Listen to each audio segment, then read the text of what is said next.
एक भजन है,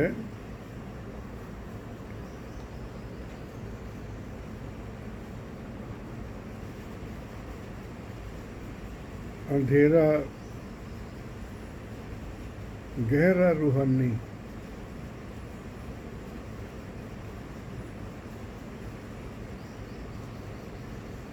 ये नजर आने वाली बात नहीं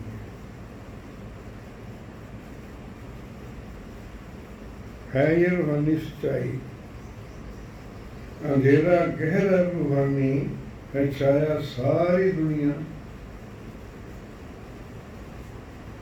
सारी दुनिया में गहरा अंधेरा छाया हुआ है, और चूंकि सब जगह ही अंधेरा छाया हुआ है, सब लोग ही अंधेरे में हैं, तो उसमें कोई आवाज भी नहीं उठती कि अंधेरा है।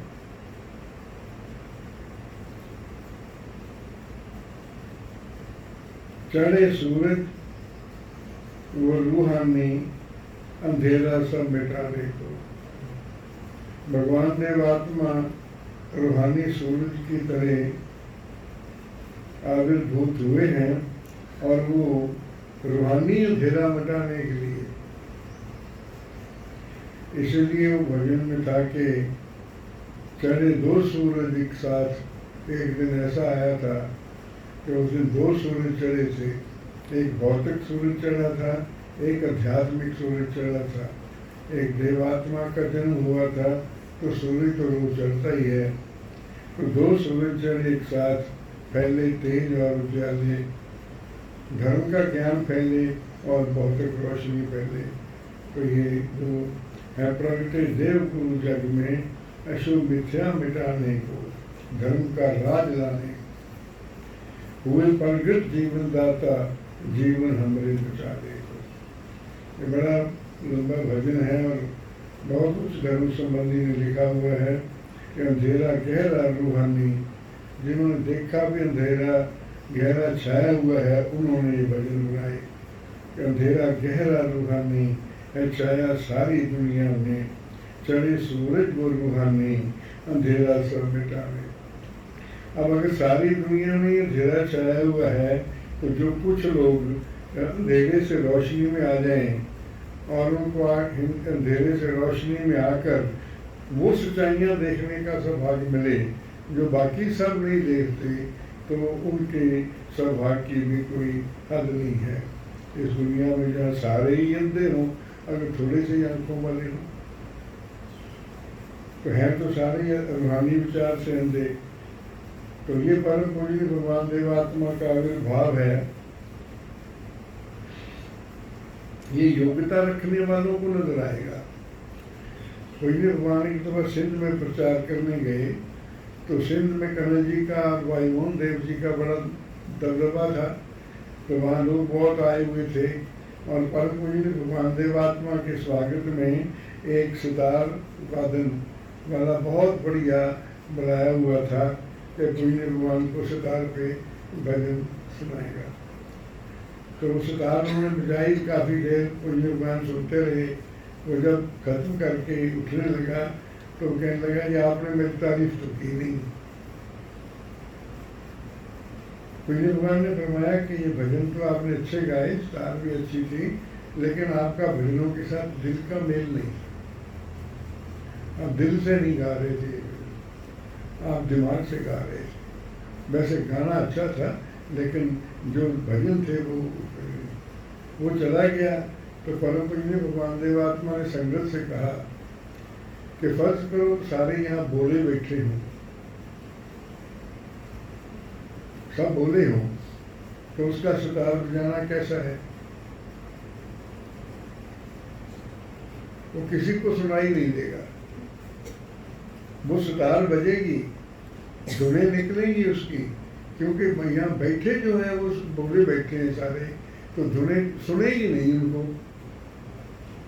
मेरी भी कई बार कहते ऐसी हालत होती है कि मेरे सामने ऐसे लोग बैठे होते हैं कि योग नहीं है, मेरी बात को सुनकर समझ ही नहीं सकते, तो वो ऐसा ही हाल होता है जैसे ये बोले लोग होते हैं। भगवान फरमाते हैं मेरी बात को समझने वाले।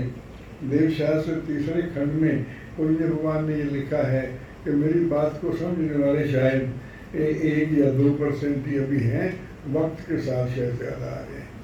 अभी तो उनकी बात समझने वाले तो समझते हैं, वो भी नहीं समझते। वो थोड़ा सा तो कि अपनी तसल्ली कर लेते हैं कि चलो हम समझ गए, लेकिन वो भी नहीं समझते। अब वो वाणी क्या है, पूज्य भगवान की शिक्षा क्या है, जिसको लोग समझते नहीं, उनको तो छोड़ दो।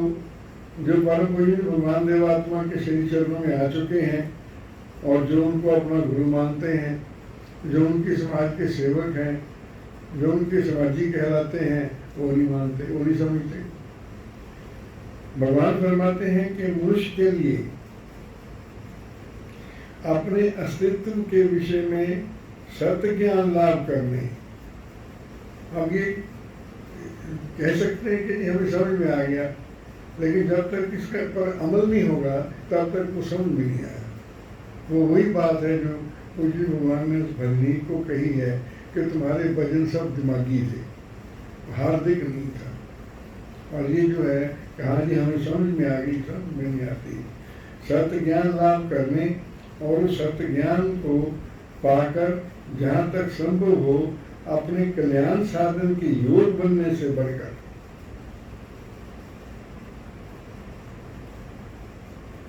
कोई लाभ नहीं। अपने अस्तित्व के संबंध में ज्ञान पाना और उस ज्ञान के मुताबिक अपने आत्म कल्याण करना, इससे बढ़कर इंसान का कोई सौभाग्य नहीं। ये तो विषय ही नहीं मनुष्य का। मैं अखबारें काफ़ी पढ़ता हूँ, तो एक बार मैं पंजाब केसरी पढ़ रहा था, तो उसमें पूर्णचंद जी हैं, वो उनका विकास तो मुझे भूल गई, बहुत अच्छे राइटर हैं, ट्रिब्यून के एडिटर भी रहे हैं। उन्होंने हिंदी में लेख लिखा है कि कभी तो अपने से भी मुलाकात कर लिया करो। You are meeting many every day, और कभी अपने से मिले कि तुम कौन हो, तुम्हारी असली हालत क्या है। तो मुझे बहुत अच्छा लगा उनका वो आर्टिकल, लेकिन वो दुनियावी लिहाज से ठीक था, लेकिन पूज्य भगवान जिस सत्य ज्ञान की बात करते हैं वो बहुत ही डिफरेंट है। विद्या का लाभ भी कुछ नहीं, धन का लाभ भी कुछ नहीं, संपत्ति का लाभ भी कुछ नहीं, मान सम्मान का लाभ भी कुछ नहीं, किसी सुख व वैभव का लाभ कुछ नहीं, कुछ भी नहीं, अगर अपना ज्ञान नहीं, अपने अस्तित्व का ज्ञान नहीं। इन दिनों जंग की बहुत बातें चल रही हैं, वर्ल्ड वार की बातें चल रही हैं, तो मेरे पास वर्ल्ड वार 1 और वर्ल्ड वार 2 के सारा इतिहास पढ़ा है। मैं इन दिनों को इसमें पढ़ता भी रहा हूँ काफ़ी कुछ। जितने फोटो मैंने देखे, बड़े बड़े आदमी हैं, तन के खड़े हैं, स्टालिन हैं, हिटलर हैं, वो हैं, मुसोलिनी हैं, तो उसके ये सब एंथनी ईडन हैं, वो आइजनहावर हैं, पता नहीं कौन कौन है। इनमें फोटो कहाँ है, वो अब कहाँ है? ये बात नहीं ख्याल में, ये जमीन तो यही वही है, और तुम कहाँ हो? और अगर तुमने इतना कुछ किया, भगवान शिक्षा देते हैं, और तुम अपना ज्ञान नहीं पा सके, दुनिया को तबाह करके चले गए, तो क्या फायदा है तुम्हारे ऐसे धन का, मान का, इज्जत का, ये पदों का, ये सारा। भगवान मनुष्य के लिए अपने अस्तित्व के विषय में सत्य ज्ञान पाने के योग होना एक ऐसा महान अधिकार है कि जिससे श्रेष्ठ कोई और अधिकार नहीं हो सकता। इसके मुताबिक तो कोई और अधिकार हो ही नहीं सकता कि जो इंसान अगर अपना सत्य ज्ञान पा सके। अब श्रद्धेय श्रीमान देवर सिंह जी ने बहुत हद तक अपने आत्मा का सत्य ज्ञान पा लिया, और उनके मुकाबले में सारी समाज में कोई भी नहीं खड़ा, और पता नहीं कितनी सदियां तक ऐसा आत्मा कोई पैदा न हो। श्रीमद धर्मबल जी ने अपना ज्ञान पा लिया, तो धर्मबल जी समाज में जिस कद पर खड़े हैं वो सबसे अलग खड़े हैं। क्यों? क्योंकि उनको अपने आत्मा का ज्ञान, जिसको जितना अपने आत्मा का ज्ञान हुआ वो उतना ही ऊंचा धर्म की दुनिया में उठा, और वही उसकी कदर है, वही उसका सम्मान। कर्नल जी के भाई थे सुगनामल जी कर्नल, वो परम पूजनीय भगवान देवात्मा के श्री चरणों में आ गए तो कुछ देर रह गए। सुगनामल जी कितनी देर रहे मुझे पता नहीं, पर कुछ देर जरूर रहे। और वो काम बहुत करते थे, उनकी अपनी ये भावना रहती थी कि मेरे काम को रिकग्नाइज किया जाए। तो परम पूजनीय भगवान देवात्मा ने एक दिन उनको बुला के समझाया कि अपने भले कामों का नतीजा आत्मा के उच्च परिवर्तन में देखा करो, इसके अलावा किसी चीज की तरफ ध्यान न दो। वो कुछ नहीं है, ये सब यहाँ ही है। अगर सुगनामल 100-200 हों, हम इस एक नाम सुगनामल अखबार में छापते रहें तो उससे क्या होगा? नाम से कुछ नहीं होगा। तो ये तो भलाई में अपने जो आप काम करते हो, भलाई ही उसका रिवार्ड जानो। तो ये भगवान फरमाते हैं कि यही है कि तुम अपना ज्ञान लाभ करो। अपने ज्ञान का क्या मतलब है? अपने ज्ञान का मतलब ये है कि जो मेरी शक्तियां हैं वो मुझसे क्या गतियां कराती हैं, और मेरी शक्तियां जो हैं मेरे से क्या गतियां कराती हैं, उन गतियों से मेरे अंदर दूसरों के अंदर कैसा परिवर्तन आता है, और उन गतियों से मेरे आत्मा में कितना परिवर्तन आता है। और अगर ये परिवर्तन लगातार जारी रहता है तो मेरे अस्तित्व का अंजाम क्या होता है? भगवान फरमाते हैं अगर तुम्हारी गतियां औरों को नुकसान करने वाली हैं तो तुम्हारा आत्मा दिन दिन बिगड़ रहा है, और जारी रहे तो एक दिन पूर्णतः नष्ट हो जाएगा। ये ज्ञान है, और ये ज्ञान होता ही नहीं। क्यों? कि नीच गतियां जारी रहती हैं। जिसकी नीच गतियां जारी रहे उनको उसका क्या ज्ञान हुआ उसको? तो परम पूजनीय भगवान देवात्मा की छोटी सी वाणी मैंने आपको पढ़ के सुनाई। उन्होंने पुस्तक लिखी है विज्ञान मूलक तत्व शिक्षा। विज्ञान मूलक तत्व शिक्षा में आप ये पैराग्राफ जो है वहां से मैंने आपको पढ़ के सुनाया है। तो फिर पूजनीय भगवान ये फरमाते हैं कि मैंने ये सत्य जो है ये देव ज्योति में खोजा है कि मेरे इंसान को अपने अस्तित्व के ज्ञान से बढ़कर कोई चीज कीमती नहीं है, और बाकी सब बेकार हैं। चाहे वो विज्ञानी है, चाहे ज्ञानी है, चाहे दार्शनिक है, चाहे वो लीडर है, चाहे प्राइम मिनिस्टर है, चाहे वो मुसोलिनी है या हिटलर है, जब उसको अपना ही ज्ञान है वो किसी काम का अस्तित्व नहीं है। भगवान फरमाते हैं कि ये सत्य जो है मैंने अपनी देव ज्योति में खोजा है। तो उसमें उसके बारे में पुण्य भगवान फरमाते हैं कि मेरा आविर्भाव काय के लिए हुआ है?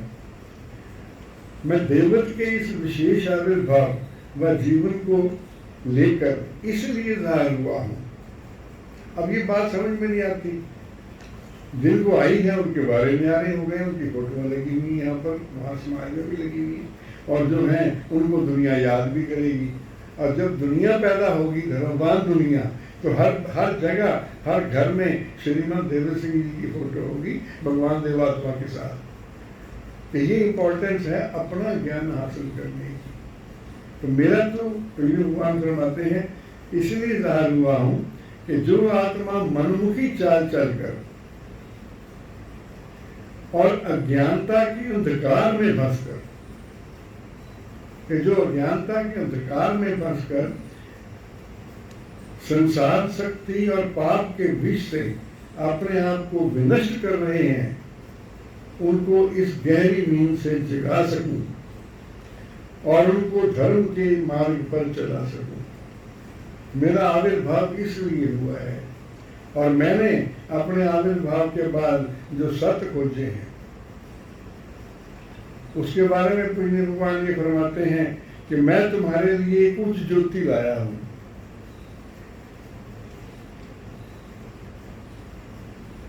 मैं तुम्हारे लिए कुछ ज्योति लाया हूं, तो मुझसे जुड़ो और उस ज्योति को लाभ करो कि जो मुझ में है। मैं ज्योति लाया हूं, उसके लिए पैसे नहीं देने पड़ेंगे, संग्राम करना पड़ेगा। मैं मेरी ज्योति को लाभ करूं जो मुझ में। क्यों लाभ करूं? क्यों लाभ करूं? तुम मेरे साथ जुड़कर और मेरी ज्योति को पाकर ही उन पुरुषों को देख और पहचान सकते हो कि जो देवव्रत और देव धर्म की शिक्षा से संबंध रखते हैं। ये सत्य मैंने देव ज्योति में खोजे हैं और तुम्हें इसको देव ज्योति में ही दाखिल नजर आएंगे। और अब तक मुझे भगवान ने बहुत लंबा चैप्टर लिखा है कि अब तक तुम्हें जो देव ज्योति मिली है बहुत थोड़ी है और तुम बहुत थोड़ा देखते हो। तो मेरे साथ जुड़ने का अपना संग्राम जारी रखो और मेरे साथ अधिक से अधिक जुड़ो ताकि मेरी ज्योति तुम्हें अधिक से अधिक मिले। इसी चैप्टर में कोई भी भगवान ने एक बात और लिखी है कि पिशाचत के समुद्र में डूबते हुए आत्माओं के लिए मैं जीवन की आशा का जहाज, सत्य ज्ञान देने की आशा का जहाज हूँ मैं। लेकिन भगवान फरमाते हैं कि अपने लेक्चर में कि नेचर से हमें हुक्म ऐसा मिला है हमें हुक्म ऐसा नेचर से कि बैरों को सुनाई जा दास्तां अपने बैरों को ही अपनी दास्तां सुनाई जा। तो ये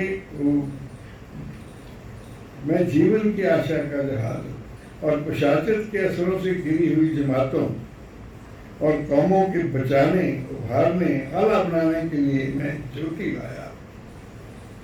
तो मेरे साथ जुड़ो, मेरी ज्योति को हासिल करो। ये लाइट ना जले तो यहाँ अंधेरा होगा और अंधेरा होगा तो क्या होगा अरमान? कुछ नजर नहीं आएगा। अंधेरा होगा तो कुछ नजर नहीं आएगा। अगर भगवान देवात्मा की देव ज्योति से हृदय रोशन ना हुआ तो कुछ नजर नहीं आएगा। तो इसलिए कुछ नजर आता नहीं लोगों को। और ये बात सुनकर भी नहीं नजर आता, ये 10 बार सुनकर भी नहीं नजर आता, 20 बार सुनकर भी नहीं नजर आता, क्योंकि उनको देव ज्योति दर्शन मिलती नहीं है। देव ज्योति हासिल करने के अपने नियम हैं, उनसे देव ज्योति मिलेगी। तो जिनको देव ज्योति मिलती है उन्हीं को ही नजर आता है। तो श्रद्धेय श्रीमद धर्मबल जी एक ऐसे सौभाग्यवान आत्मा हुए हैं जो परम पूज्य भगवान देवात्मा के शरीर चरणों में रहकर जिन्होंने ये क्लेम किया कि मेरे अंदर आत्मा का बोध जागृत हुआ। ये अपने अस्तित्व का ज्ञान जो है ये आत्मा का बोध है। ये अपने अस्तित्व में तो आत्मा ही है, शरीर तो उसका घर है रहने का और शरीर उसने बनाया है अपने रहने के लिए। और जिस दिन ये शरीर आत्मा के रहने के काबिल नहीं रहेगा वो इसको छोड़ देगी। ये आत्मा ही मुख है और आत्मा का ज्ञान जो है वही अपने अस्तित्व का ज्ञान है। और ये आत्मा का जिसको ज्ञान है वो आत्मबुद्धि कहलाता है, आत्मज्ञानी कहलाता है। इससे बढ़कर कोई पदवी नहीं संसार में भगवान फरमाते। तो श्रीमद धर्मबल जी अपने एक लेख में क्या लिखते हैं सत्य ज्ञान के बारे में, क्योंकि ये सत्य ज्ञान जो है ये नेचर के अटल नियमों पर आधारित है। भगवान देवात्मा ने ये सत्य ज्ञान जो आत्मा का ये कहा है जो कि अपने अस्तित्व का ज्ञान हासिल करो, वो नेचर के अटल नियमों पर आधारित है। और नेचर के उन अटल नियमों को अपना सत्य ज्ञान हासिल करने से पहले उनका ज्ञान हासिल करना एक शर्त है। भगवान फरमाते हैं जो नेचर का ज्ञान नहीं दे सकता वो मेरा ज्ञान तो दे ही नहीं सकता। जो नेचर का ज्ञान जिसको नहीं उसको मेरा ज्ञान नहीं हो सकता। ये प्री कंडीशन है कि नेचर के नियमों का जब तक ज्ञान नहीं होगा, नेचर के नियम ये हैं, इतने नियम मैंने बताए इन दिनों में। नेचर का एक नियम है परिवर्तन का, लॉ ऑफ चेंज, सारे विश्व में लागू है। ना सिर्फ ये कि जो नजर आते हैं, जो नहीं विश्व नजर आता उस पर भी लागू है law of change every moment. और यहाँ तक लॉ ऑफ चेंज काम करता है कि आप लोग जब मंदिर में आए थे और आप जब मंदिर से जाएंगे इतने पीरियड में भी आप बदल चुके होंगे, इतने मोमेंट्स में भी आप बदल चुके होंगे। Every moment change you, law of change है ये नेचर के नियमों का ज्ञान है। सारा परिवर्तन सब कुछ जो हुआ है नेचर में इसी लॉ ऑफ चेंज से हुआ है। ये क्यों होता है लॉ ऑफ चेंज, क्यों परिवर्तन होता है? क्योंकि शक्तियाँ काम करती हैं, शक्तियाँ हरकत करती हैं। जब शक्तियाँ हरकत में आती हैं तो या भली गतियाँ करती हैं या वो खराब गतियाँ करती हैं, तो या परिवर्तन बुरा आता है या अच्छा परिवर्तन आता है। तो ये सब बात अलग है कि ये इन्होंने क्वालिफिकेशन बहुत सारी अच्छी हासिल कर ली, इनको ये पता चल जाए कि ये सब कुछ परिवर्तित हो रहा है, और ये एजुकेशन से पता चल जाए, ये पता नहीं चलेगा कि मैं अंदर से परिवर्तित हो रहा हूँ। जितनी मर्जी कोई नॉलेज हासिल कर ले, उसको सारा वैज्ञानिकों को क्या, वैज्ञानिकों को सब पता चल गया कि ये परिवर्तन कैसे होता है। बड़े बड़ी कॉन्फ्रेंसेस हो रही हैं, हुई हैं, ये मेरे पास बहुत रिकॉर्ड पड़ा है कि सारा, लेकिन उनको ये नहीं पता चला कि मैं भी अपने अंदर से बदल रहा हूँ। दरअसल आत्मा का सत्य ज्ञान कोई निर्माण फरमाते हैं, जिनको रोशनी मिलती है वो इसमें। अब नेचर के बारे में जानना बहुत जरूरी है। अब धर्मपद जी नेचर के बारे में क्या फरमाते हैं? नेचर का अपना मुख्य लक्ष्य विकास की ओर जाना है। अब जाना किसी ने जाना, तबाही बर्बादी होती है, और ये देखो सारी तरफ अब तबाही और बर्बादी के समान बनेंगे। एक एक मुल्क से, बड़े मुल्क से ये खबर आ रही है कि वो सब कुछ दूसरे का नष्ट कर देगा, दूसरे से खबर आ रही तो सब कुछ दूसरे का नष्ट कर देगा। वो सारे मिलके कहते हैं कि ये अपोजिट गुट है नाटो, ये इधर का गुट है, हम सब एक दूसरे को नष्ट कर दें, सारे ही नष्ट हो जाएंगे, सारे ही नष्ट हो जाएंगे। तो भी नेचर का लक्ष्य विकास करना है, फिर विकास होगा। अब तक नष्ट हुई है दुनिया, अब तक बहुत महामारियां फैल चुकी हैं, एक वर्ल्ड वार हो चुकी है, दूसरी वर्ल्ड वार हो चुकी, दुनिया तो फिर बैठी है। अब लोग तो इतने फिर बैठे हैं, दुनिया फिर बस रही है, जहाज फिर चल रहे हैं, दुनिया फिर रौनक बनी हुई है। तो ये नेचर का अपना मुख्य लक्ष्य विकास की ओर जाना है, और जाने से किसी प्रकार रुक नहीं सकती, ये नेचर का लक्ष्य। इसमें विकास की ओर जाना अगर नेचर का लक्ष्य है, अगर ये ना समझ आए शिव जी कि नेचर का लक्ष्य विकास की ओर जाना है, अगर ये ना समझ आया तो देवात्मा का जन्म हुआ है कभी समझ में नहीं आए। जिसको नेचर का विकास समझ में नहीं आता, नेचर में विकास कर्म समझ में नहीं आता, उसको देवात्मा समझ में नहीं आते। अब उसकी बदकिस्मती है।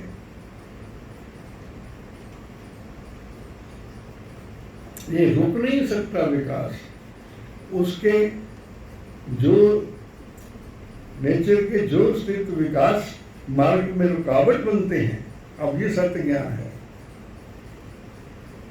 जो स्थित उसमें दिशा जी आपका अस्तित्व भी शामिल है, मेरा भी शामिल है, तो आपकी नानी जी दादी जी जो भी उनका भी शामिल है, आपका भी शामिल है जी, आपका भी शामिल है। जो अस्तित्व कि छोटे चाहे बड़े, जो अस्तित्व जिसमें मैं और आप सब शामिल हैं, जो अस्तित्व विकास मार्ग में रुकावट बनते हैं, उन्हें नेचर बर्दाश्त नहीं करती, जान लो। जो भी अस्तित्व नेचर के विकास कर्म में रुकावट बनते हैं, उन्हें नेचर पतन करती है। और यदि वह एक समय के अंदर अंदर इस पतन के मार्ग से मुड़कर विकास मार्ग के साथी न बन जाएं,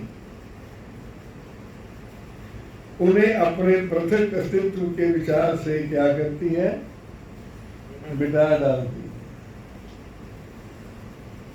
अब इस प्रोसेस को कोई नहीं रोक सकता। जब तक उसके पतन अपने पतन से वापस ना आए तो वो उसको मिटा डालती है। और नेचर की विकासकारी और विनाशकारी शक्तियों में हर समय युद्ध जारी है। आपको तो ये आसमान सितारे नजर आते हैं ना जी, दरख्त नजर आते हैं, धरतियां कभी, इसमें युद्ध जारी है, एक बहुत बड़ा अदृश्य युद्ध जारी है। नेचर के विकासकारी और विनाशकारी शक्तियों में हर समय युद्ध रहता है, उसमें अंतिम जय विकास की होती है। जिसको नेचर का ये सत्य ज्ञान नहीं, वो देवात्मा के मिशन पर, देवात्मा के देव रूप पर, देवात्मा के आविर्भाव पर विश्वास कर ही नहीं सकता। वो हो ही नहीं सकता। वो जब होगा तो सुना सुनाया होगा। वो सभी को विश्वास होगा लेकिन मेरे से सुना हुआ होगा, और किसी को भी विश्वास होगा तो मेरे से सुना हुआ होगा। अपना विश्वास नहीं होगा, जाति विश्वास नहीं होगा, हार्दिक विश्वास नहीं होगा, सुना सुनाया विश्वास होगा। इसलिए समय के साथ साथ वो कुछ ना कुछ विकास के मार्ग में सामूहिक रूप से आगे बढ़ती रहती है। समय उसमें एक प्लेनेट पर या एक युद्ध पर, एक पृथ्वी पर निर्भर नहीं है। नेचर सारी आगे बढ़ती रहती है। इसलिए यदि हमने, और कैसे कमाल के शब्द लिखे, इनको रोशनी मिली तो ये सत्य नजर आए देवात्मा की। भगवान देवात्मा ने साथ खोजे, बड़े कमाल के ग्रंथ लिखे हुए हैं। उनका निचोड़ श्रीमान जी जिक्र कर रहे हैं तो मैं आपको बता रहा हूं। अगली लाइन देखिए, इसलिए यदि हमने भी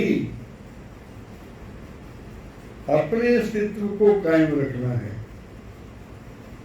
क्यों ये अपने अस्तित्व को कायम रखना है कि नहीं, कोई नहीं कहेगा नहीं, लेकिन हाँ या ना कहना कोई मतलब नहीं रखता। नेचर में होगा वो जो नियम पूरे करो। हाँ कहने से अस्तित्व नहीं बचेगा, ना कहने से अस्तित्व नष्ट नहीं होगा। नियम जो पूरे होंगे अस्तित्व पर, वो इंजाम होगा जो नियम है नेचर के। बनाना, बनाओगे तो बनोगे, बिगाड़ोगे तो बिगड़ोगे। बनाते रहो, बनते रहो, बिगाड़ते रहो, बिगड़ते रहो। इसलिए यदि हमने भी अपने अस्तित्व को कायम रखना हो और जीवन के उच्चतम बरकतों को लाभ करना, अगर अपने अस्तित्व को कायम रखना है, अगर जीवन की बरकतों को लाभ करना है, तो हमें नेचर के इस विकासकारी अटल नियम को भली भांति जानना और उसका सच्चा और पक्का विश्वासी बनना और उसका सदा साथ देने का योग बनना। अब हमारा लक्ष्य क्या है? नेचर का लक्ष्य क्या है? नेचर का लक्ष्य है विकास। हम नेचर के अंश हैं, हम नेचर में रहते हैं, हम नेचर से बाहर नहीं जा सकते। हर घड़ी हमारे ऊपर ये सारे नियम काम करते हैं। अगर हम नेचर का इतना पुर्जा भी है चाहे, तो कितना छोटा पुर्जा है चाहे, लेकिन हमारा लक्ष्य भी विकास है। नेचर का लक्ष्य विकास है, तो जो नेचर के सारे अस्तित्व है उनका लक्ष्य भी विकास है। तो जो अस्तित्व अपने लक्ष्य को पूरा नहीं करता वो जिंदा नहीं रह सकता, वो पतित होगा। और जिंदा रहने जैसे कि उम्र आदमी एकदम मृत्यु नहीं होगी। मृत्यु का प्रोसेस भी बहुत भयानक है, खतरनाक है। तो ये विकास कर्म है जो राज कर रहा है नेचर में। और जो कुछ भी हुआ है आज तक, जितने लोग महान आए हैं, जितने लोग नीच आए, सब विकास और विनाश कर्म में आए हैं।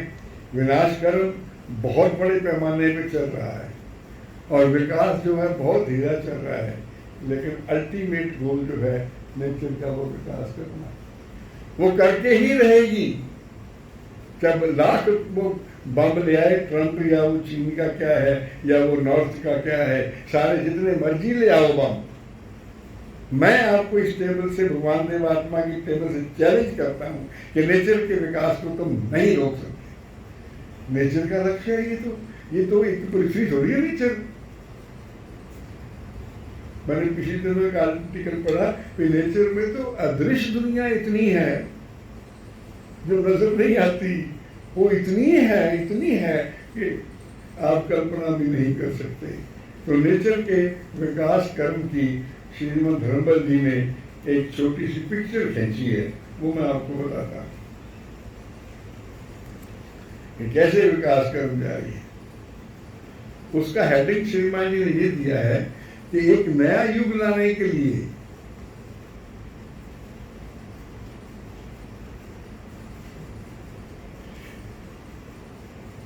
एक नया युग लाने के लिए, ये आइटम बम्बों के बीच, मिसाइलों के बीच, जहाजों के बीच फिर भी नया युग आना है। जो मर्जी कर लो, ये नेचर का, मैं नहीं कह रहा, ये नेचर का अटल नियम कह रहा है कि नया युग लाने के लिए विकास कर्म में उचित समय के आने पर देवात्मा आए हैं। उनसे पहले इतने आत्मा आए हैं अच्छे, वो सबकी डेट्स कौन कौन से सन में पैदा हुए। ये age of enlightenment, age of awakening आपको पता है कब शुरू हुई है? आज से 2800 साल पहले, 2800 साल से भी ज्यादा, 3000 साल के करीब से पहले एज ऑफ अवेकनिंग शुरू हुई है। और देवात्मा के प्रकट होने तक इतने आत्माओं ने आके दुनिया को जगाया है, विज्ञान का युग पैदा किया है कि वो उसकी सारी कथा मेरे पास दी हुई है। और उससे पहले देवात्मा आ नहीं सकते थे। भगवान फरमाते हैं कि मैंने सद्धर्म की खोज करके ये सत्य में बताए हैं, मुझसे पहले कोई सद्धर्म की खोज कर ही नहीं सकता था। क्यों? एक तो विज्ञानिक युग नहीं आया था, दूसरा देव ज्योति नहीं आई थी, तीसरा देव जीवन नहीं आया था। देव जीवन ऐसी काबिलियत है कि जिसमें देव ज्योति पैदा हुई। देव ज्योति में नेचर के नियमों को, अब ये वैज्ञानिक जो हैं ये शटल भेजते हैं आसमान में, वो तो नारियल फोड़ते हैं, इससे बड़ा अंधकार क्या होगा? और फिर वो मिशन नारियल फोड़ने के बावजूद भी फेल हो जाता है। अरे भाई, तुमने नारियल फोड़ा था, तुमने ईश्वर को खुश किया था, तुमने सारे नियम, वो पहुंचा क्यों नहीं? क्यों नहीं पहुंचा? तो भगवान देवात्मा फरमाते हैं कि मेरा आविर्भाव तो होना ही था। नेचर का ये प्रोसेस है। न्यूटन ने आना ही था, ब्रूनो ने आना ही था, गैलीलियो ने आना ही था, सारे टॉलमी ने आना ही था। इन सब ने, प्लेटो ने, सुकरात ने, इतने बड़े बड़े नाम हैं जो मैं तो खाक के उनके बराबर भी नहीं, इतने बड़े बड़े आदमी हैं, और उन्होंने सब ने आना ही था। और फिर देवात्मा ने आना ही था, उनके बाद देवात्मा ने आना था। और देवात्मा ने आके सतयुग स्थापन करने के लिए सत्य ज्ञान देना था। और सत्य ज्ञान में भगवान फरमाते हैं कि सबसे श्रेष्ठ ज्ञान अपने आत्मा का विकास कर्म। जब उद्भिद और पशु जगत आए, जब उद्भिद और पशु जगत आए और उनकी आगे की उन्नति का काम बंद हुआ तो मनुष्य जगत आया। और समझ लो विकास कर्म को मैंने छोटा छोटा बनाया है, बिल्कुल बहुत बड़े लेख हैं, उनको पढ़ के उनका जिस किसी कहते हैं ना कि समराइज करो, और समराइज करके भी हेडिंग दो। जब उद्भिद जगत आ गया, उद्भिद जगत कौन सा है? कौन सा है जी? पहाड़, प्लांट्स। आप अंग्रेजी बोलते हैं, मैं थोड़ा हिंदी उर्दू बोलने वाला। प्लांट्स जगत है, भौतिक जगत तो वह पृथ्वी तो प्रकट हो गई वक्त के आने पर। जब उद्भिद जगत आ गया और उसके बाद नहीं पता,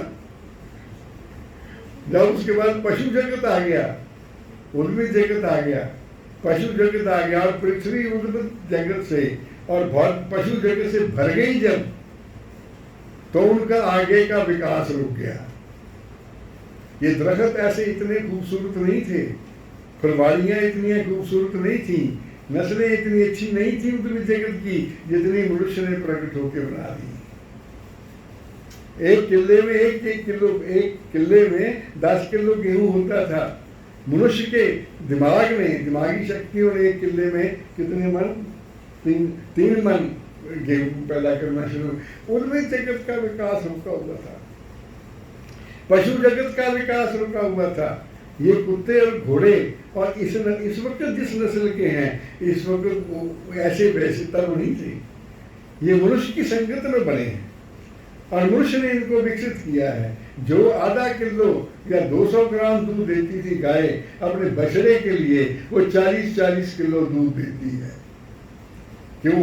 ये मनुष्य की संगत से हुआ है। तो ये फरमा रहे हैं, वैज्ञानिक भी फरमा रहे हैं, श्रीमान जी भी फरमा रहे हैं कि जब उद्भिद और पशु जगत के आगे की उन्नति रुक गई, जब वहीं खड़े रहे, जंगली बने रहे, तब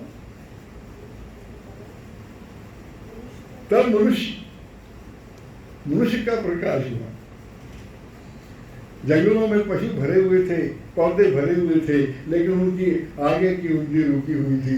तब मनुष्य आया, और मनुष्य को प्रकट हुए लाखों साल हो गए, और पशुओं की तरह जिंदा रहता था। जब उसका विकास पशुओं का रुक गया, जब मनुष्य का पशुओं की तरह जीने का ही स्तर रहा और उसका अपना विकास रुक गया, मनुष्य को प्रकट हुए लाखों साल गुजर गए, पशुओं की तरह ही रहता था। धीरे धीरे अब कितना विकसित हो गया ये विकास करना, धीरे धीरे कितना विकसित हो गया। जंगली इंसान था, जंगल में सुरक्षित रहा, शिक्षा का प्रसार हुआ, और विरोधता होने पर भी शिक्षा का प्रसार हुआ। ये मेरे देखने की बात है कि लड़कियों को स्कूल में नहीं भेजते थे, हमारे गांव में लड़कियों को स्कूल में नहीं भेजते थे, और अब आप दीक्षा जी कितना पढ़ ले गई हैं। ये विकास हुआ है। अब ये जरूरी है, जो गैर जरूरी था वो जरूरी हो गया है। तो वो चाहे विरोधता कितनी हुई, पर अब नहीं कोई रोक पाए। ये विकास हुआ है, धीरे धीरे सद्गुणों की उन्नति हुई, और परोपकारी संस्थाएं आई और उन्नति कर रही हैं, चाहे उनकी विरोधता होती थी। ये सब घटनाएं क्या प्रकट करती हैं? ये प्रकट करती हैं कि विकास कर्म कभी रुक नहीं सकता, रफ्तार चाहे उसकी कितनी धीमी हो। इसके साथ हम क्या देखते हैं? मिथ्या और पाप और जुल्म भी बढ़ते रहे। ये शिक्षा का प्रसार भी होता रहा और दीगर विकास भी होते रहे, लेकिन मिथ्या और पाप भी दोनों ही बढ़ते रहे। तब उस हालत में मनुष्यों में से ही देवात्मा के आविर्भाव की आवश्यकता हुई। ये विकास कर्म है। इसके बारे में श्रीमान जी ने लिखा है, नेचर में मनुष्य जगत के प्रकट होने से क्या भौतिक, ये परम पूज्य भगवान देवात्मा की वाणी है जो श्रीमान जी कोट कर रहे हैं। देखिए भगवान क्या फरमाते हैं, और वो सच कहते हैं कि सुनने वाले बोले होंगे तो कुछ समझ नहीं आएगा। बोले का मतलब क्या है? काम तो काम करते हैं। बोले का मतलब ये है कि उनके अंदर आध्यात्मिक योग्यता नहीं है। अगर आध्यात्मिक योग्यता नहीं होगी तो समझ में नहीं आएगा। क्या उद्भिद, क्या भौतिक, क्या पशु जगत और क्या उसके अपने जगत के विकास विषय कुछ कार्य की एक नया काल व युग उत्पन्न हो गया। परंतु जहाँ ये सत्य है कि उस जगत के प्रकाश से क्या उसके और क्या उसके नीचे के जगतों के विकास में एक बार दूसरे प्रकार की ऐसी सहायता मिली जो उन्हें मनुष्य के द्वारा ही मिल सकती थी। नीचे के जगतों का विकास इसलिए वो मनुष्य के द्वारा ही हो सकता था, और इसके बिना किसी और प्रकार से नहीं हो सकता था। वहां ये भी सत्य है कि मनुष्य जगत के प्रकाश से क्या इसके अपने जगत और क्या इससे नीचे के सब जगतों के लिए विविध प्रकार की जितनी हानि हुई, जितनी हानियां हुई निज जीवन से, उतनी हानि भी मनुष्य के द्वारा ही हो सकती थी। हानि हुई वो भी मनुष्य ही कर सकता था। इस अतिरिक्त अन्य जीवधारी कोई नहीं कर सकता था। ये मनुष्य का ही विकास हुआ, मनुष्य ने ही विकसित होकर और जगतों की इतनी हानि की। इसलिए भगवान देवात्मा का इस विकास जब ये रुक गया है, हानि शुरू हो रही है, तो भगवान देवात्मा के आविर्भाव की आवश्यकता, ये विकास कर्म है। इसमें उन्होंने ये एक्सप्लेन किया है,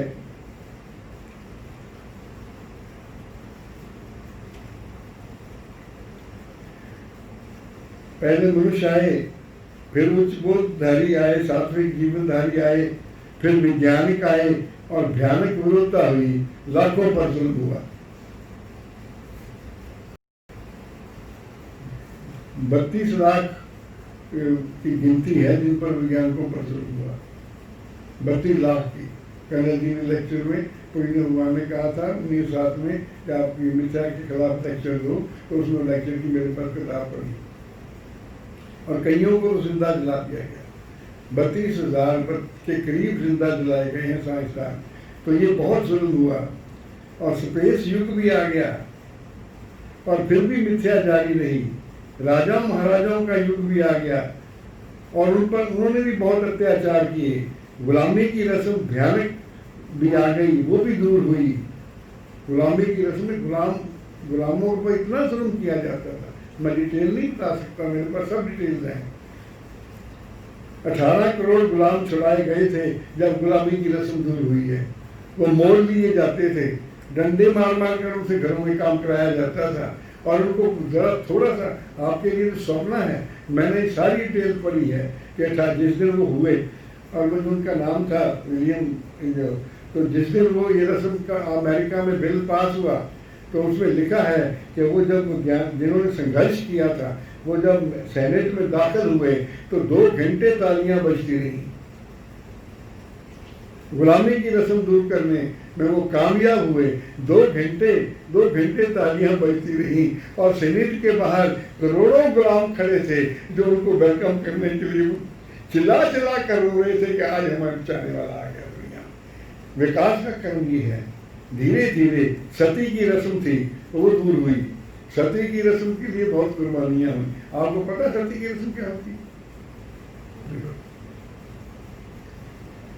ये सारा प्रोसेस है विकास का।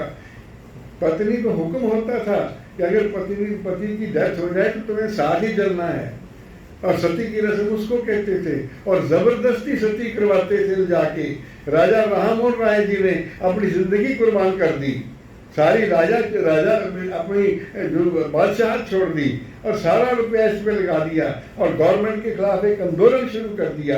और उस आंदोलन का नतीजा ये हुआ कि हिंदुस्तान में अंग्रेजों ने ये बिल पास किया कि सती नहीं होगा, सती कोई स्त्री नहीं होगी।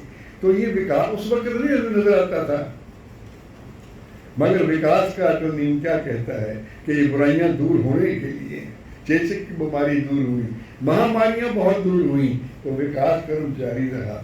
इसलिए विकास कर्म को आगे बढ़ाने के लिए परम पूजनीय भगवान देवात्मा की जरूरत है, मनुष्य आत्माओं के विकास कर्म को। और जहाँ तक संभव है, आप देखो पशुओं को बचाने के लिए देवात्मा की जरूरत थी, उर्वी जगत को बचाने के लिए भी देवात्मा की जरूरत है। अब ये झगड़ा पड़ा हुआ है कि हमें बकर ईद मनाने दी जाए। गवर्नमेंट कहती है कि आप इकट्ठे नहीं हो सकते कहीं भी, कहते हमें तो बकर ईद, ये बेचारे जानवरों पर जुल्म है। आप ये बता रहे थे कितने बीफ के लिए कितना एक्सपोर्ट होती है इंडिया से? मैक्सिमम इंडिया से एक्सपोर्ट होती है और जानवरों को मारा जाता है। ये जानवर पर जुल्म था, जुल्म है, पौधों पर जुल्म है। उन्होंने जो ये पर्यावरण के रक्षक हैं, उन्होंने बाबा नानक की बानी देकर जो है वो लिखा है कि इंसान देखो कितनी नुकसान कर रहा है जंगलों का और पौधों का। पौधों की रक्षा के लिए उर्वी जगत की, भौतिक जगत की कितनी हानि कर रहे हैं। अगर एटम बम चला दिया ट्रंप ने कोई, तो भौतिक जगत की इतनी हानि होगी जिसका कोई अंदाजा ही नहीं लगाया जा सकता। तो इसलिए परम पूज्य भगवान देवात्मा के आविर्भाव सारे जगतों के विकास के लिए, मनुष्यों को उनका अपना ज्ञान देने के लिए भगवान देवात्मा के आविर्भाव की जरूरत होगी। श्रीमान जी लिखते हैं, ये सारा दृश्य बहुत दर्दनाक है, परंतु नेचर का जो विकास का अटल नियम वह कार्य है, वो कभी मिट नहीं सकता। इसलिए अंत में इस संसार में वो काल आया कि जब इस संसार के भीतर एक नया युग लाने और विकास के कर्म को निराला सुंदर रूप देने और उसे आगे बढ़ाने के लिए सच्चे धर्मावतार भगवान देवात्मा प्रकट हो गए। 32 साल की भरी जवानी भी आ गई, भगवान प्रकट भी हो गए, 32 साल की उनकी उम्र भी हो गई। तब क्या हुआ? चलिए क्या हुआ? आप श्रोता हैं, अब मुझे लगता है कि आप अच्छे श्रोता हैं। अब तो आप 8-10 भाई सुन चुके हैं कि 32 साल की उम्र में क्या हुआ। भगवान देवात्मा जब 32 साल की उम्र में आए तो 32 देव शक्तियां जवान हो गई। भगवान ने लिखा है कि देखो, मेरे अंदर कोई सात्विक शक्तियां नहीं है, मादा था थोड़ा सा विकसित हुआ है, एक एक सात्विक शक्ति भी नहीं आती। 32 शक्तियां देवात्मा के अंदर आई और 32 शक्तियां जब जवान हो गई, भगवान फरमाते हैं कि मैं भी जवान हो गया 32 साल का, मेरी देव शक्तियां भी 32 साल की जवान हो गई, तब मैंने अपना जीवन बदला। आप बताओ 32 साल की उम्र में क्या हुआ?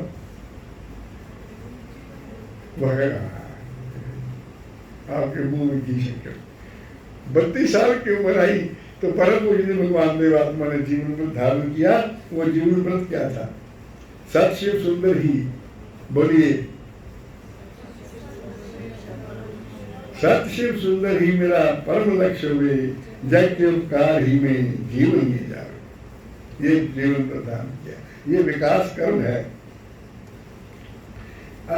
वहां क्या ये अत्यंत आश्चर्यजनक दृश्य नहीं है कि ऐसी मानवता में, ऐसी धूर्त मानवता में, ऐसी नीच मानवता में, ऐसी घटिया मानवता में, जिसमें मैंने आज को थोड़ा रिकॉर्ड इकट्ठा कर रहा था, यूएनओ ने रिपोर्ट दी है, यूएनओ ने लेटेस्ट रिपोर्ट दी है कि जंगों में इतने आदमी नहीं मरे जितने क्राइम में मरे हैं सारे दुनिया में।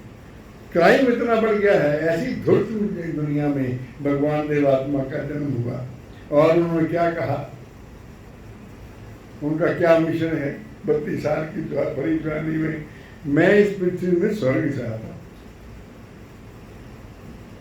भगवान तो ये चाहते, जब घरों में स्वर्ग नहीं आता। जो मानते हैं भगवान देवात्मा को, उनके घरों में स्वर्ग नहीं है, तो ये तो विडंबना है। भगवान फरमाते हैं मैं इस पृथ्वी को स्वर्ग चाहता हूँ, मैं इस पृथ्वी पर वो दीन व धर्म लाना चाहता हूँ कि जो इंसान के सारे पापों को नष्ट करता हो, उसके सारे संबंधों में अनवेल को दूर करता हो और सच्चा सात्विक स्थापन करता हो। तो भगवान देवात्मा का नेचर के विकास कर्म में आविर्भाव होता है और नेचर का विकास कर्म समझना कितना आवश्यक है। शिवी जी, कितना आवश्यक है? नेचर के विकास कर्म को समझना। भगवान देवात्मा आविर्भूत होते हैं।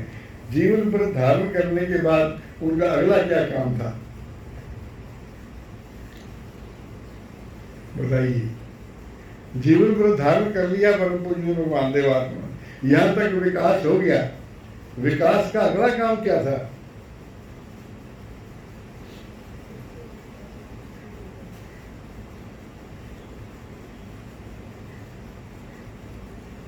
कोई बताएगा जी? इतने एजुकेटेड आदमी थे सारे, बताइए जनाब कि भगवान देवात्मा का जीवन पर धारण करने के बाद अगला कदम क्या था? बीबी जी बताइए।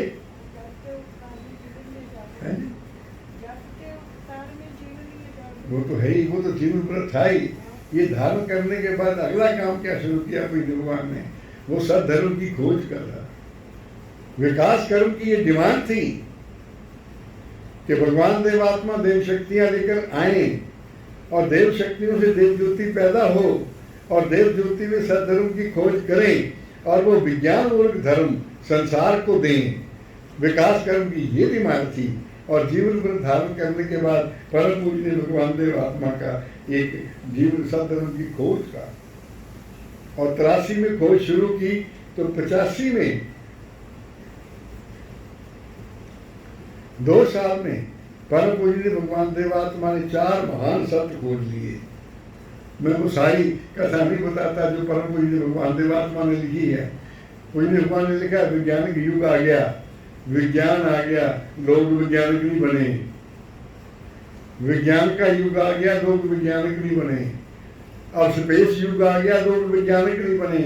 वैज्ञानिक तो बन ही नहीं सकते, लोगों का वैज्ञानिक दृष्टिकोण भी नहीं बना।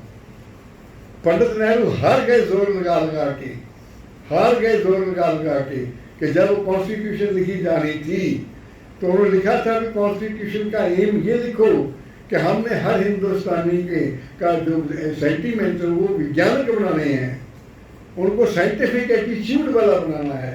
और हमारी कॉन्स्टिट्यूशन के फर्स्ट पेज पे ये लिखा हुआ है, India has to be scientific. और कलाम जी ने क्या कहा था, कलाम कुमार के राष्ट्रपति थे, कलाम जी कहते थे कि हमारे हम विज्ञान का हाथ पकड़कर उन्नति कर सकते हैं, विज्ञान का हाथ पकड़कर उन्नति कर सकते हैं। और उनका राष्ट्रपति भवन, और वो उनके बारे में लिखा है लिखने वालों ने कि ऐसा इंसान धरती पर दोबारा जल्दी जल्दी नहीं आएगा। उनका वो राष्ट्रपति भवन के बारे में आने का लिखते हैं कि जो जैसे कलाम आए वैसे को आता नहीं, एक अटैची पकड़कर रक्षा में बैठकर आए थे, ऐसे कोई राष्ट्रपति नहीं आता। और उसको प्रमोद महाजन जो डिप्टी थे उस वक्त अटल बिहारी जी के, उन्होंने टेलीफोन किया, कलाम साहब आपको राष्ट्रपति हमने नॉमिनेट कर दिया है, बताइए आप शुभ मुहूर्त जिसमें आप कसम खाना चाहते हैं। तो क्या लफ्ज़ थे उनके, वो आज अमेरिका में किताबें छपी हुई हैं, वो पढ़ते हैं। उन्होंने कहा था जब तक सूरज निकलता है सारे शुभ मुहूर्त हैं, जब तक सूरज निकलता है सारे मुहूर्त शुभ हैं, जिस दिन सूरज नहीं निकलेगा कोई मुहूर्त शुभ नहीं रहेगा। मेरे लिए सब मुहूर्त शुभ है, आप आओ मुझे जब मर्जी कर, उन्होंने कहा। और उनका राष्ट्रपति भवन वैज्ञानिक क्लासरूम था। जब तक वो राष्ट्रपति रहे, ऐसे भी इंसान दुनिया में जन्म लेते हैं, जब तक वो राष्ट्रपति रहे वहाँ पर स्टूडेंट्स, वैज्ञानिक स्टूडेंट जो साइंस लर्न करते थे, जो मिसाइल लर्न करते थे, मिसाइल बनाना और मिसाइल को सीखना चाहते थे, उनकी क्लासें लगती थी कमरों में राष्ट्रपति को। और उनके जब रिलेटिव उनको मिलने आए तो जितने दिन रोटी खाई उन्होंने चेक काट के गवर्नमेंट को भेज दिया कि मेरे रिश्तेदारों ने इतने रोटी खाई है, पैसे ले लो। राष्ट्रपति भवन में सब ऐसे तो, और जैसे लेक्चर देते ही, विज्ञान पर लेक्चर देते ही उनके प्राण गए। इसलिए लिखा है कि जैसे तुम आए ऐसे कोई आता नहीं, जैसे तुम गए वैसे कोई जाता। ऐसे महान आदमी भी आए। तो मैं ये बता रहा था कि उन्होंने लिखा इंडियन कॉन्स्टिट्यूशन है कि साइंटिफिक टेम्पर डेवलप करना है हमने। आपका साइंटिफिक टेम्पर है? आप कहते पोस्ट ग्रेजुएट हो, तो आप तो है ही, तो कहते पोस्ट ग्रेजुएट होना और बात है, साइंटिफिक टेम्पर होना और बात है, साइंस का प्रोफेसर होना और बात है, और साइंटिफिक टेम्पर होना और बात है। साइंस पढ़ाता है प्रोफेसर, और घर से चला है तो छींक आ गई, रुक जाता है कि छींक तो बाहर नहीं जाते, ये साइंस का प्रोफेसर है, ये साइंटिफिक टेम्पर है। तो भगवान की अगली खोज थी सद्धर्म की खोज, और भगवान ने विज्ञान को आधार बनाकर 1985 में ही 4 सत्य प्रकट कर दिए थे, 2 साल। और उसमें बीबी जी को एक सत्य का पता है, बताएंगे जी एक सत्य क्या था? आत्मा में उच्च परिवर्तन का नाम धर्म है, टिक्का लगाना धर्म नहीं है, गेरुए वस्त्र करने पालन धर्म नहीं है, माला चलानी धर्म नहीं है, कोई गंगा स्नान धर्म नहीं है, दूध सेकना, आग सेकना ये धर्म नहीं है, ठंडे पानी। अब देखो तो जो राम जी पूजा का अखाड़ा बना हुआ है, जो जहाँ पूजन होना है वहाँ जो इंचार्ज है उसमें दौरे पड़े हुए हैं, ना कभी जैसे मुँह साबुन नहीं लगाया, कभी कोई धोया नहीं, कभी कपड़े नहीं बदले, कभी दाढ़ी में कंघी नहीं लगाई हो। वो जितना बड़ा ऊट पटांग है उतना बड़ा वो संत है, जितना बड़ा ऊट पटांग शख्स है उतना बड़ा संत है। जो पानी में खड़ा है वो बड़ा महान है, जो सोटी पड़ के खड़ा है ऐसे उसके हाथ में खड़े वो बड़ा महान है संत। भगवान फरमाते हैं कि धर्म है ही नहीं, ये धर्म है ही नहीं, तो धर्म क्या है? पहला साथ जो पूजने भगवान ने बताया बना लो।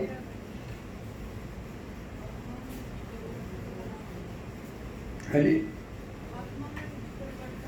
आत्मा में उच्च परिवर्तन का नाम धर्म है। इतनी सिंपल कि आत्मा में उच्च, ये खोज है भगवान देवात्मा की कि आत्मा में उच्च परिवर्तन का नाम धर्म है। और अगर आपके आत्मा में उच्च परिवर्तन आएगा तो आप धर्मवान हैं, अगर आपके आत्मा में उच्च परिवर्तन नहीं आएगा तो आप धर्मवान नहीं हैं। नोट कर लो, लिख लो, याद कर लो, चाहे माला जपो इस बात की कि आत्मा में उच्च परिवर्तन। आत्मा का उच्च परिवर्तन क्या है? आत्मा में सात्विक शक्तियों का विकास, श्रद्धा का विकास, कृतज्ञता का विकास, हानि परिशोध तो बड़ी इंसान को लगता है कि ये तो ठीक ही बात है। अब तीशा जी से गलती हो जाए कोई और मैं कहूँ तीशा जी हानि परिशोध करो, हानि परिशोध क्या होता है जी?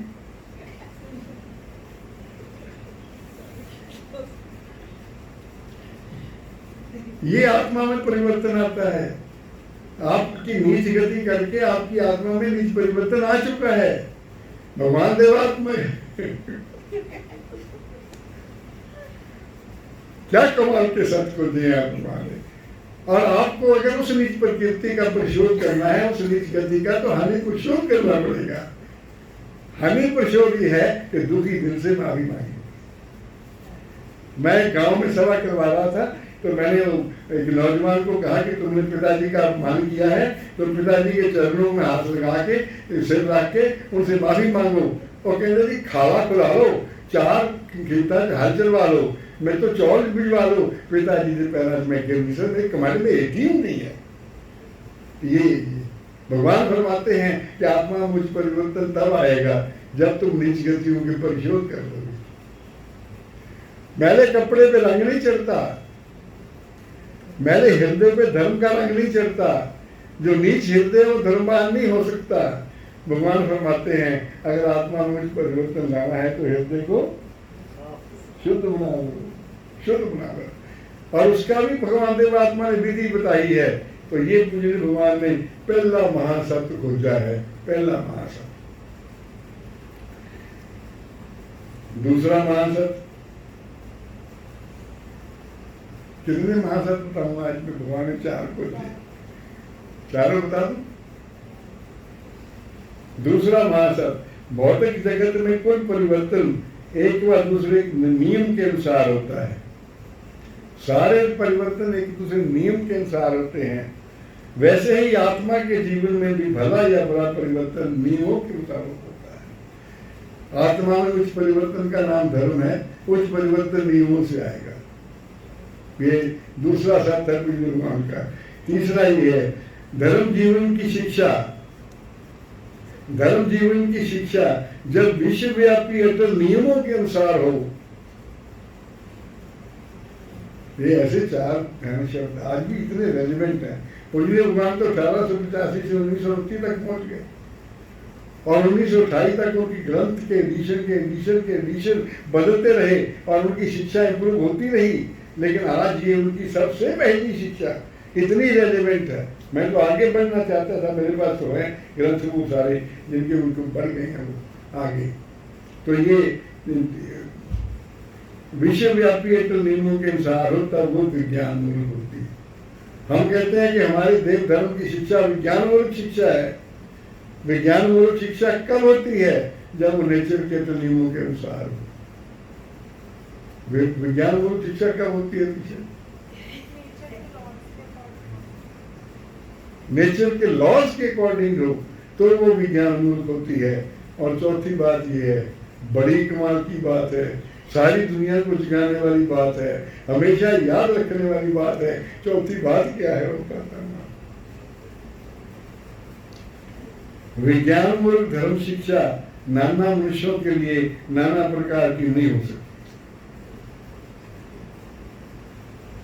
किंतु जैसे गणित व शरीर तत्व की शिक्षा, मेडिकल साइंस, मैथमेटिक्स, अरिथमेटिक सब मनुष्यों के लिए एक है। अमेरिका में भी एक है, रशिया में भी एक है, चाइना में भी वही है, पाकिस्तान में भी वही है, सब जगह वही है। मेडिकल साइंस सारे प्लैनेट पर जितने मुल्क हैं वो एक ही लॉ पर मेडिकल साइंस बनती है। अब वैक्सीन बन रही है, ये मेडिकल साइंस है, ये एक ही है सारी दुनिया के लिए। तो ये पूज्य भगवान फरमाते हैं वैसे ही विज्ञान मूलक धर्म की शिक्षा भी सारे मनुष्य मात्र के लिए एक ही हो सकती है। धर्म सारी दुनिया का एक हो सकता है। मुसलमानों का अल्लाह और ईसा का, क्रिश्चियंस का ईसा और यहूदियों का वो जो दूसरा भी है उनके हैं बहुत सारे प्रॉफिट्स हैं उनके। हिंदुओं में तो बहुत सारे धर्म हैं, किसी का कोई धर्म। अब जैनी आत्मा है, जैनी लोग हैं वो मुंह पट्टी बांध के रखते हैं कि कोई हम ऐसा हवा में जीव हमारे अंदर ना चला जाए। अब ये बकरीद आ रही है, ये बकरे खा जाएंगे। ये दो धर्म है आपस में, ये इतने विरोधी हैं। इसलिए भगवान फरमाते हैं कि धर्म सब दुनिया के लिए एक ही हो सकता है। तो मैं इससे आगे बढ़ूँ तो टाइम बहुत हो जाएगा। पर पूज्य भगवान देवात्मा ने देवशास्त्र एक लिखा है, इसमें इसका मूल शिक्षा इसकी ये है कि धर्म का ज्ञान क्या है, धर्म प्राप्त करने की सदविधि क्या है, कौन योग है इसके, कौन अयोग है इसके। ये ग्रंथ है पूज्य भगवान। और अगर किसी को आकांक्षा हो तो वो पढ़ सकते हैं ये कि परम पूज्य भगवान। और मैं बताना चाहता था कि भगवान की शिक्षा से कितने परिवर्तन आए। लेकिन आज प्रसिद्ध पूज्य भगवान की एक वाणी आपको सुनाता हूँ। पहले पूज्य भगवान का एक चैप्टर है, मेरा निराला आत्मा। मेरे आत्मा में 32 शक्तियाँ, देव शक्तियाँ आई और उनके विकास से मेरा आत्मा निराला बन गया। और सारा वृत्तांत बनने के बाद पूज्य भगवान फरमाते हैं, मेरे संग्राम के निराले फल पैदा हुए। भगवान देवात्मा के सारे संग्राम के निराले फल पैदा हुए। और पूज्य भगवान के 25 साल के बाद का पूज्य भगवान का लेक्चर है, ये 1907 का लेक्चर है। पिछले 25 साल के मेरे इस कठिन और घोर संग्राम के द्वारा अब तक क्या क्या फल उत्पन्न हुए हैं, उनका बतलाना इस समय मेरा काम नहीं। भगवान फरमाते इस समय मेरा, किंतु वो तुम लोगों का काम है, क्योंकि मेरा काम तो तुम लोगों में हुआ है। इतने आगे चल के लिखा है पूज्य भगवान ने, इतने शराबी बदले, इतने अफीमी बदले, इतनी घरों की लड़ाइयाँ खत्म हुई, इतने पाप गए, इतने आगे धर्मवान बने, इतने आत्माओं में जीवन विकसित हुआ। ये मेरे संग्राम के निराले फल पैदा हुए। और फिर जो आखिरी चैप्टर से एक पहला चैप्टर है, वो मैं ये बताना चाहता हूँ कि पूज्य भगवान लिखते हैं कि मैं बहुत धन महसूस कर रहा हूँ। नेचर के विकास कर्म में ऐसी योग्यता हासिल करके मनुष्य आत्माओं को नीच जीवन से मोक्ष देने की और उनका उच्च जीवन में विकास करने की और एकमात्र सत्यपासदेव बनने की योग्यता हासिल करके मैं धन हो रहा हूँ। इस सब महान दान के द्वारा आज तक मैं विश्वगत जिस जगत के संबंध में जहाँ तक हितकर प्रमाणित हुआ हूँ, मैं धन महसूस कर रहा हूँ। इसमें एक पैरा मुझे बहुत आकृष्ट करता है और वो ये है, 2 लाइनें उसकी सुना देता हूँ। परंतु मैं कहाँ होता।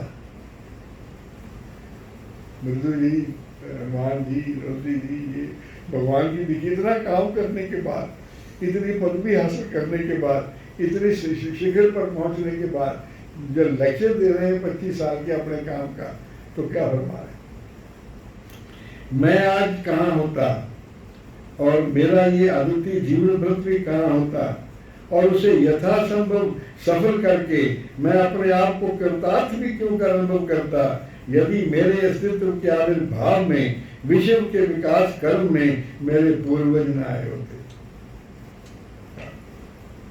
अगर मेरे पूर्वज ऐसे ना होते, जो मेरे पूर्वज थे, उनके दादाजी का इतिहास पढ़िए आप हैरान रह जाएंगे कि कितने होते। 3 बजे उठकर भक्ति साधना करते थे और जब नींद का झोंका आता था तो काली मिर्च का अंजन अपनी आंखों में लगा लेते थे। और उस वक्त कोई गाड़ियाँ नहीं थी, टेलीफोन नहीं थे, जहाज नहीं थे, 4 धाम की यात्रा की थी और उन्होंने अपने प्राण त्याग किए। 4थे धाम केदारनाथ के रास्ते में जा रहे थे तो तबीयत खराब हो गई, बस वहाँ सारे यात्राएं, और इतने अमीर थे, कभी पैसे के मुँह नहीं लगे। और जब कोई फटे कपड़े डाल के घर आ गया कि पंडित जी मेरी बेटी की शादी है, मेरी बेटी, अच्छा भाई साहब पैसे तो शादी रो ना, तो शादी कर अपने भाग में। और जब उन्होंने आखिरी यात्रा पर जा रहे थे 4थे धाम की, तो पंडितों ने कहा कि पंडित जी अब वापस नहीं आओगे, पंडित जी की उम्र होगी, पंडित जी अब वापस नहीं आओगे। तो कहते जी कोई बात नहीं, वापस आएंगे। जब रवाना हुए घर से तो घर को पीछे मुड़ के नहीं देखा। सारे परिवार के लोग पीछे जा रहे थे, उन्होंने पीछे मुड़ के नहीं देखा कि कोई पीछे आ रहा। इतना वो बंधन से ऊपर थे। ऐसे आत्मा तुलवा के खाना खाते थे। 6 कोस का सफ़र करके गंगा जमुना जी में जाके नहा के तब आके खाना खाते थे, तुलवा के भोजन करते थे, पशुओं की सेवा करते थे, धार्मिक इंसान थे। पर पूज्य भगवान मैं कहाँ होता अगर मेरे पूर्वज न होते। मैं आज इस विशेष शुभ दिन में अपने उन पूर्वजों की लड़ी में अपने माता पिता और दादा दादी को विशेष रूप से धन्य कहता। कौन इतनी महान पदवी पहुंच के अपने माता पिता को याद करता। माता पिता को धन्य कहता हूँ कि जिनका मेरे अस्तित्व में बहुत बड़ा हाथ है। और उसके बाद भी मैं आज के शुभ अवसर पर अपने सतगुरु को भी विशेष तौर पर धन्यवाद गुरु ग्रहण किए, रुड़की में आकर धन्यवाद जिन्होंने मेरी युवा अवस्था में मुझे संकटमय काल में संभाला। तो परम पूज्य भगवान देवात्मा का आविर्भाव कैसे हुआ है? विकास कर्म में हुआ है। नेचर में विकास कर्म एक ऐसा कर्म है जो विनाश और विकास का युद्ध है, और विकास कर्म उसमें हमेशा उसका पलड़ा भारी रहता है। जितना मर्जी विनाश हो जाए, जितनी मर्जी बाल की बम चल जाए, आखिर विकास होगा। चाहे नई मानवता बनानी पड़े फिर भी विकास होगा। तो मैं ये बताना चाहता हूँ कि नेचर के इस अतुल नियम का, नेचर के परिवर्तन के इस अतुल नियम का, और परिवर्तन से जो नीच परिवर्तन आता है और उच्च परिवर्तन आता है, इसका बोध ना हो। और ये बोध ना हो कि मेरे आत्मा पर ये लागू है और मेरे आत्मा में उच्च व नीच परिवर्तन आ रहा है, तो कोई ज्ञान नहीं। आपकी पोस्ट ग्रेजुएशन भी कुछ नहीं, किसी की कोई और भी कुछ नहीं, किसी का कुछ और भी कुछ नहीं। अपने अस्तित्व का ज्ञान ना हो तो कोई ज्ञान नहीं। और इसमें तो भगवान ने ये भजन दिया है, ज्ञानी होना हो जो संभव अपने को पहचाने। ये थीम है भगवान देव आत्मा। ये तो मैं सोच रहा था कि ये तो हमारा इंटरनेशनल थीम होना चाहिए। सुबह उठ के सारी दुनिया में ये भजन लग जाना चाहिए कि ज्ञानी होना हो जो संभव अपने को पहचानेंगे, अपने प्रति ज्ञानी रहकर ज्ञानी नहीं कहलाएंगे। अपने ज्ञान नहीं तो ज्ञान काहे का? क्या है ये अस्तित्व अपना जो बदलता रात दिन, किस गति की दिखे जाता, तब तो इसको जानेंगे। मैं व्याख्या नहीं करता तो वक्त हो जाएगा। हो ये जीवन नष्ट कब, कैसे बचे पाए विकास? देखो देवात्मा ने क्या ज्ञान दिया। सत्य जो इस विषय में उनकी शिक्षा पाएंगे। देह क्या और आत्मा क्या, उनमें है संबंध क्या, मुख्य लक्ष्य और गौण क्या, ये तत्व सम्मुख लाएंगे। देह और आत्मा जिससे हो जीवन की रक्षा, उच्च हो उसकी गति, मुख्य होवे लक्ष्य पूरा, ऐसी इच्छा धारेंगे। जिनकी ज्योति शक्ति बांटो, जिनकी ज्योति शक्ति पाकर मोक्ष हो पावे विकास। भगवान की ज्योति शक्ति से क्या होता है? मोक्ष भी हो सकती है, विकास भी हो सकता है।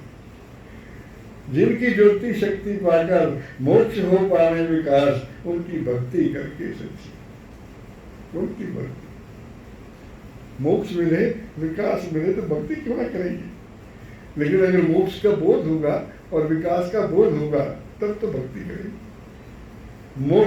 जिनकी ज्योति शक्ति पाकर मोक्ष हो पावे विकास, उनकी भक्ति करके सच्ची हम उच्च बनना चाहें। तो ज्ञानी होना हो जो संभव। आपका बहुत बहुत धन्यवाद, बड़ी मेहरबानी। अब भगवान की जय ध्वनि करेंगे और सब स्नान करेंगे।